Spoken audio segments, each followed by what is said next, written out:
You're gay. Hello and welcome back, Ravers. It is season 3, episode 10 of Gay Rave, and I am the Gabby L. I am so happy that we're back because we have so much to talk about. First of all, bitch, it is almost August.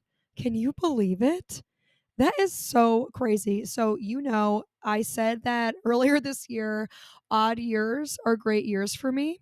So, like, all major things that happen in my life happen in odd years. And I was like feeling really optimistic, like, yes, this is going to be my year. It's an odd year. Like, that's how you know. And like, where is it at? Where is it at? There's only a couple more months. Okay. So we're gonna need these stars to align to make sure that everything starts going right for me. All right. Okay. Okay. So let's get started with current events. First of all, I know I don't know a lot about soccer, aka football. But congrats to the Lionesses of England who beat Spain for the Euros title. And the only reason I care about this is because there's hella gay people on the team. The article I read was like, bisexual captain leads team to victory. The queers lead the celebration of the football team's win. I was like, yes. Of course they do. Listen, and if you are aka bisexual, that is okay today. I am so happy for them. Good for y'all, and I'm happy for you. Wish I knew anything else, but either way, I support you. Go Lionesses. Should I get a shirt? Maybe I get a shirt. Okay, all right. Next current event is stud buds are canceled. So last week I was hyping up the stud buds in the WNBA, Natasha Heidemann and Courtney Williams, and I was saying how they were so funny and they killed All Star Weekend and their content is so good. And just like that, Sex in the City reboot, and just like that, they are canceled because they said that they would be open to having Dave Portnoy on their podcast. And if you don't know who Dave Portnoy is, he is like the final boss of beer drinking college frat bros. Okay. So he runs Barstool Sports. He created Barstool and he has, a podcast and he has a whole like media empire now. And that's all fine and well. Like, yes, we know that he's a demon and he's spreading Trump's bullshit and all this thing. But at the same time, I'm sort of like, it could be a big deal for them. Like, it's a big platform, a gigantic platform. And he does openly support the WNBA. So I was not prepared to instantly cancel them over this. Like, they are two studs, black lesbians. So I'm just going to like defer to their preference here and their like tolerance of this man and his views. And I think that they were trying to like say we're willing and open to talk to anybody, but fans were pissed. They were canceling their orders of like Stud Buds merch that everyone ordered last week, like tracksuits and shirts, and they were contacting the company and saying like cancel my order because I don't want to support them anymore. Oh my god. I am not I am not on that wave. Okay. He is like, for all the horrible things he is, it's like when someone you hate makes a good point, he is a supporter of the WNBA. He watches the games. I know it's probably because of Caitlin Clark, like a white woman, and he supports her primarily, I'm sure. But I don't know. I'm trying to be more accepting of imperfect allies, but I fear it will only open up our studs to a world of like Twitter incels. So probably a net loss, probably for the best, but we'll keep you up to date on that drama as we continue. Okay, next. Renee Rapp just dropped a new album and it is like the cheating album essentially. So I think this is all like the songs through the time period where she was with Toa Bird, who was originally opening for her on tour. They've been dating now for several years, but Renee and Toa were both in relationships when they met. And I think like, were kindling an emotional connection. And so she dropped like this side chick anthem called Why Is She Still Here? And the vocals go so crazy. Like, if you don't know, Renee Rapp was truly on Broadway for many years, like starring in Mean Girl on Broadway's, starring on other Broadway shows. That's where she got her eating disorder. She said, okay, shout out ED Baddies. And then obviously she played Regina George in the movie. And now she's a singer, beautiful singer, has pipes for days, as we well know. But yes, the side chick anthem, Why Is She Still Here? Listen, we don't have enough, all right? And it is very messy. She even has a song called Messy, but the whole album is like the cheating album of, feeling some like sadness about the relationship ending and about like the messiness of it all. And then about what you have to tolerate when you're the side chick. And I was like, wow, you are really exposing your shit. But I'm here for it. And the fans don't give a fuck. Like, these gay people do not care. They're like, yes, mama, go. She could do truly anything. So, shout out to Renee Rapp. Thank you for dropping the cheating album. I am not experiencing this right now, but listen, anything helps. I don't know. It's just like fun to be here. Also, like, wait, I was listening to, just to take a step back for a second, I'll take you along my mental path. Renee Rapp just dropped an episode of Modern Love, which is the New York Times podcast where celebrities talk about or read like a piece of poetry or a piece of literature that resonates them about love or their relationship with love or others. Like, it could be, friendship love, platonic love, any kind of love. And so Renee Rapp's episode just dropped, very interesting. But when I was listening to that, I went back into the archive and found Lucy Dacus's episode. Lucy Dacus is the songwriter of my nightmares because she like writes the saddest songs of all time, like love songs, non-love songs, mortality, all of the phases of life. I think she's an absolutely amazing writer. And I say it's of my nightmares, but really I love everything that she does. So that's how I got to this next point. Okay, so that's just Gab's thoughts. So Best Guess, which I have had as a song of the week several months ago, and an amazing song and video. Best Guess was apparently the first song she released in her entire career, probably a 10-year career, that refers to the love interest as a she. She said it was like a big deal for her to release this song.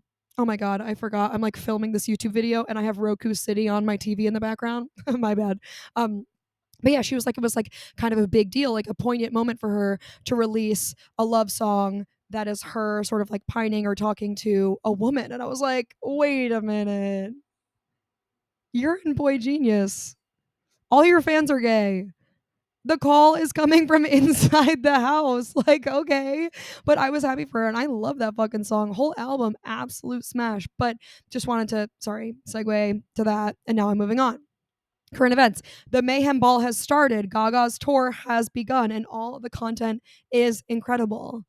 It is not a stadium tour. I'm actually quite surprised that Gaga didn't do like the stadium thing again, like Taylor Swift and Beyonce have done.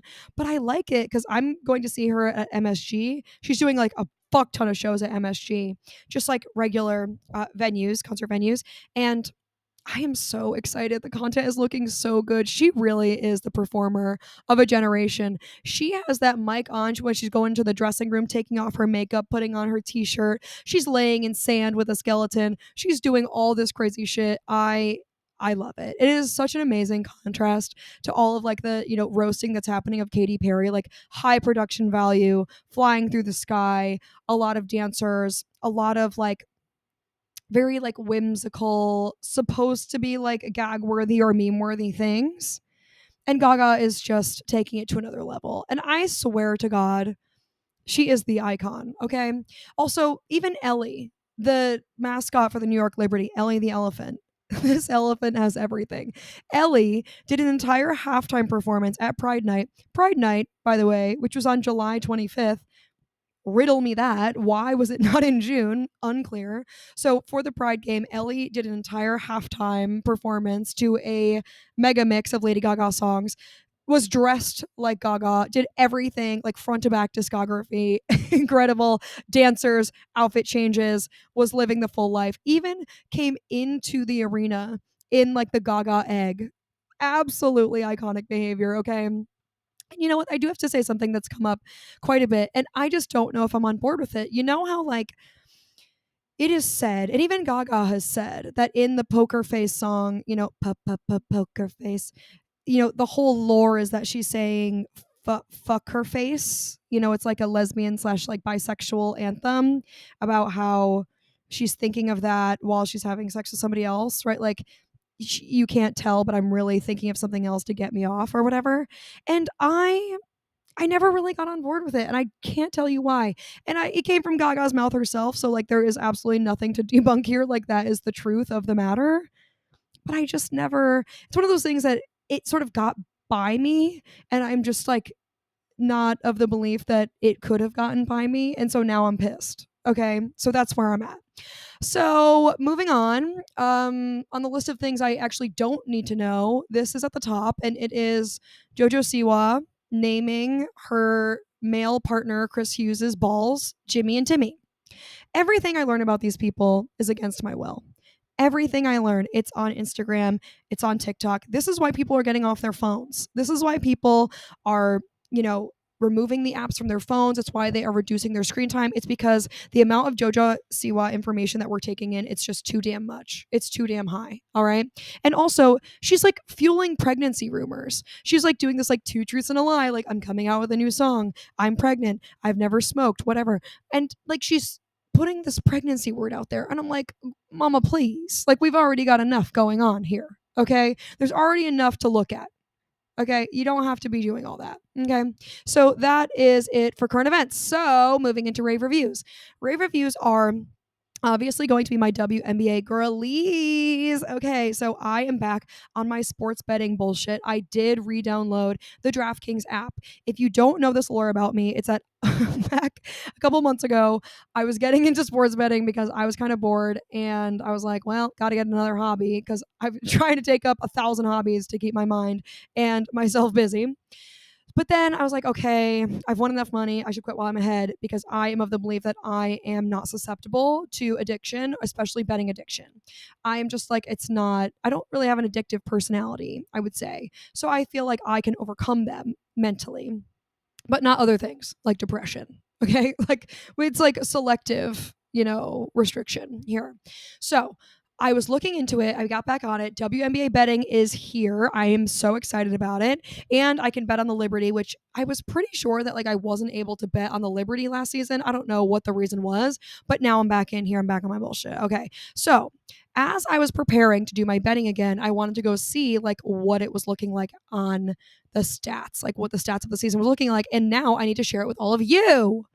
Also, the big stat, of course, is like last year, 2024, was the year that sports betting rose exponentially for the WNBA because of Caitlin Clark entering the W and now Paige Becker's entering the W. Like, hate to see it that like two white women are allegedly driving these, but Angel Reese also, like, there's a big spike in betting on Caitlin Clark's team games, so Fever games, and the spread was always like 50% people betting for or against her. So it was like about split, a lot more betting towards those games, but it wasn't leaning one way or the other, which was surprising. I would have guessed people would have bet on Caitlin Clark, right?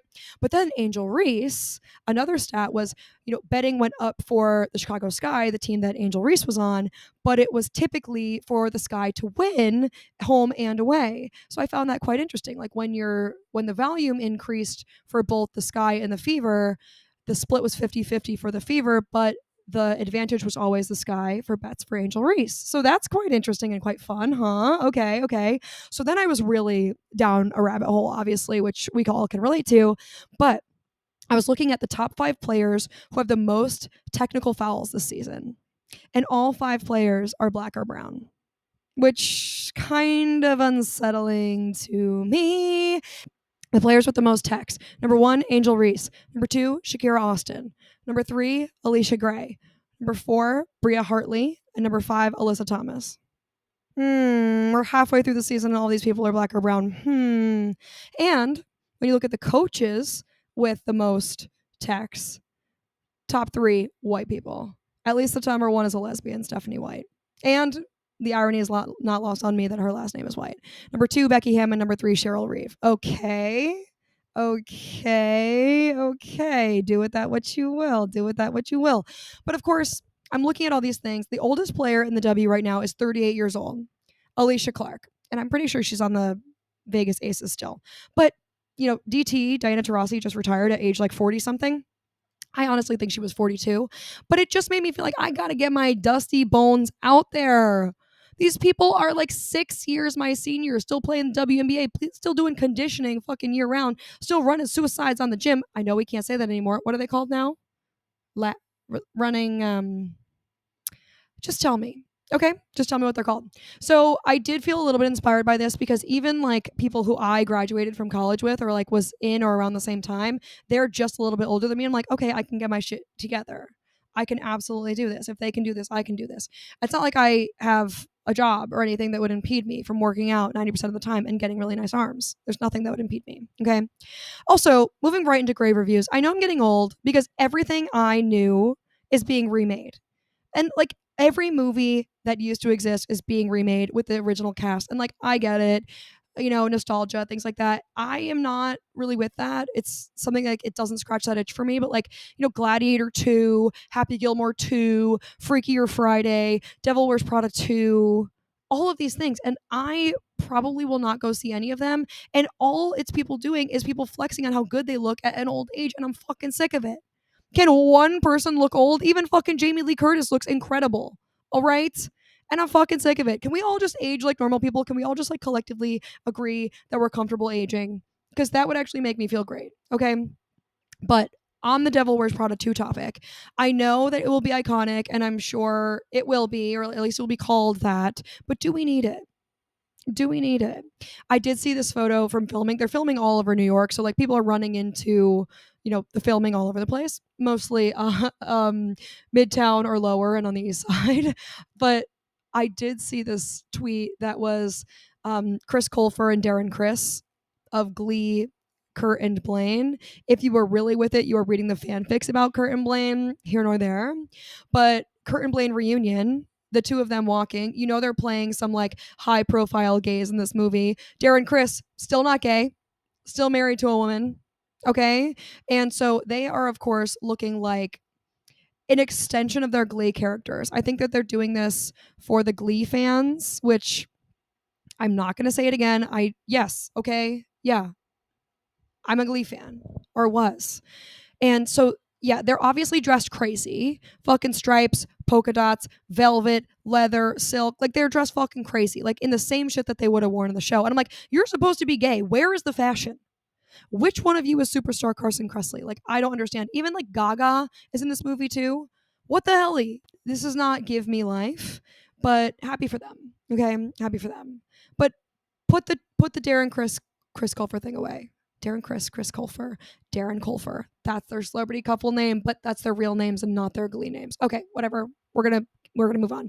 Can I say something is about this weekend? Okay, this weekend I was in the Poconos with my childhood besties, and we were going on our yearly trip to all reconnect. It's like the one time we all get to see each other every single year. And we were in the Poconos, and so there was like a little lake, like man-made lake beach thing, a pool, like pickleball course. There was all this fun stuff that we could do. So we all get there on Thursday, like later in the day, and we, pick up some beers and stuff. We get dinner. We go back to the place. The next day, we find out that the beach, the man-made sort of beach, is closed due to like E. coli. So we all have to go to the pool. All right, fine. We get to the pool. It's a nice time.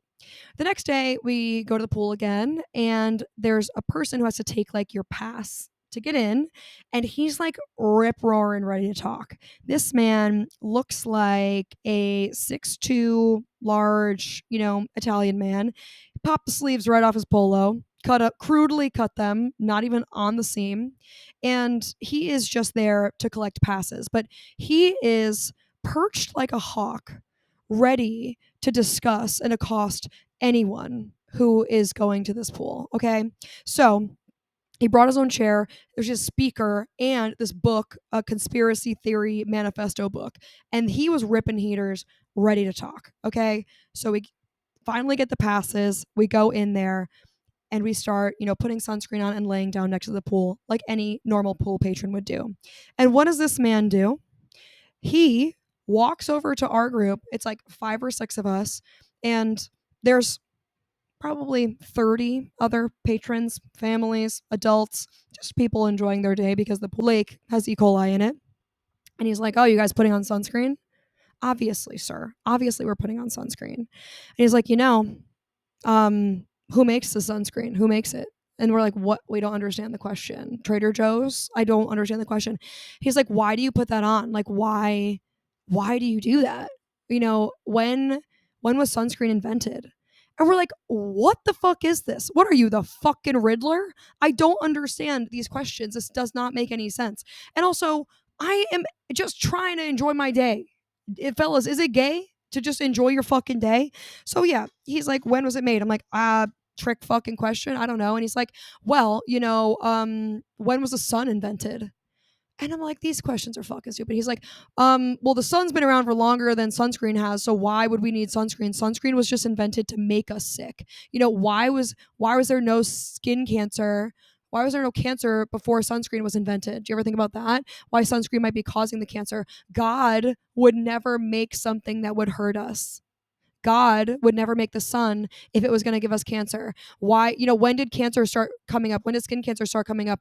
There's like the 70s, the 80s. That was when sunscreen was created. And I'm just sitting there like, brother, you really don't want to do this. You do not want the smoke. You better walk away. And he did. And he was like, I don't know, whatever.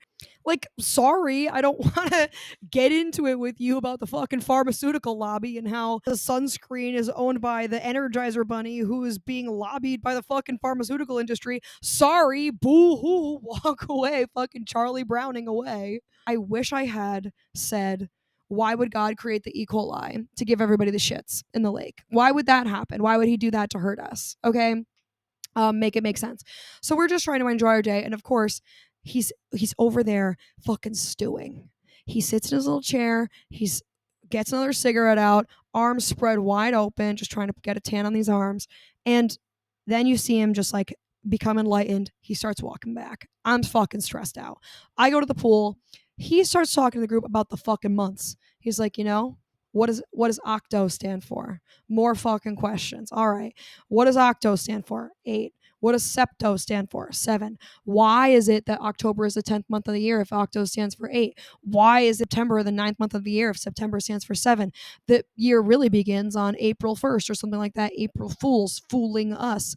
And I swear to God, his logic was so fucked up and twisted that it actually, everyone was like, got me there. I don't know what to do to get you to go the fuck away. Like, if a man starts talking about these arguments like you're fucking cooked, I don't know what the best case scenario is for him, but my can I say something is Jeff from the pool. I don't know what your fucking situation is or why you moved to the Poconos in the middle of the summer and are working checking passes, but put the book down. Put the book down. The second a man starts saying something's a straw man argument, you know you're cooked. You are cooked. Go into town, homie, get an ice cream, find a nice divorced woman, start to take care of her and her kids. You'll be fine. All right? You'll be totally fine. Moving on. I'm sorry. My I'm sorry goes out to me and everybody who I've been um just thinking about cynically. I feel as if I have been thinking cynically about things and assuming that like the whole world is against me and feeling like I am just alone and people don't want to like hear my thoughts or they don't care if I don't ask them to and all these things. So most of all, I feel like I've just been a little like defensive and not looking at things through the eyes of reality. And it's because, and I heard this amazing anecdote, I'm going to repeat it now. I've just been looking at events and things that are happening through the lens of my own cynicism and my own doubts and fears. So if I'm afraid that like no one would hang out with me or check on me if I didn't reach out to them and that happens, I'm like, well, god damn it, I was right. Well, I'll be damned. But I am using all of the things that are happening and all of the things that are knowable to just prove myself right. And so I'm using things that are happening like a drunk person uses a lamppost. I am using it for support and not using it to see and not using it to be enlightened and for illumination. Fucking bars! Bars? Yes. So I feel like I have just been taking everything that I'm seeing and using it to support my own claims and using it as evidence to support things I already thought instead of just viewing them as just things that are happening or just things in the world. And so that is what I think I'm going to try to do differently. I'm going to try to see things just as a part of the humanity in which we exist and not in the light of my own fears and insecurities. So that is that. If you're hearing this, you very likely know who I'm talking about, and I am sorry to you. So moving on, song of the week is Subway by Chappell Roan. It has not even come out yet, but you know my ass has been listening to this on YouTube for weeks. It is not even released yet, but it fucking hits. And she's doing like pop-ups and stuff to promote it. She was filming the music video in Soho a while back, looking very good, by the way. And so she's doing like pop-ups to promote it. There's all these posters and like alluding to when and where these pop-ups will be. I'm like, how are the gays gonna fucking find out if all the posters and shit are in Soho? There's only so many people working at coffee shops in Soho. Like, you're gonna need to put them in Brooklyn. You're gonna need to put them somewhere else, mama, okay? So I would listen to Subway by Chappell. When the real version comes out, that shit is going to be on the top of my replay for this year. I already fucking know it. It's sort of like a heartbreak song, like a love loss song, which you know I am in the market, babe. I am constantly updating my heartbreak playlist because shit never ends. I love to see it, okay? So that's all I had for you. Thank you for listening. Love you deeply. This has been Gay Rave, and I am, say it with me, Nope. And I am the Gabby L. The L is for say it with me. Love you. Bye. That's what she said. And you know what? What was that? Okay, James.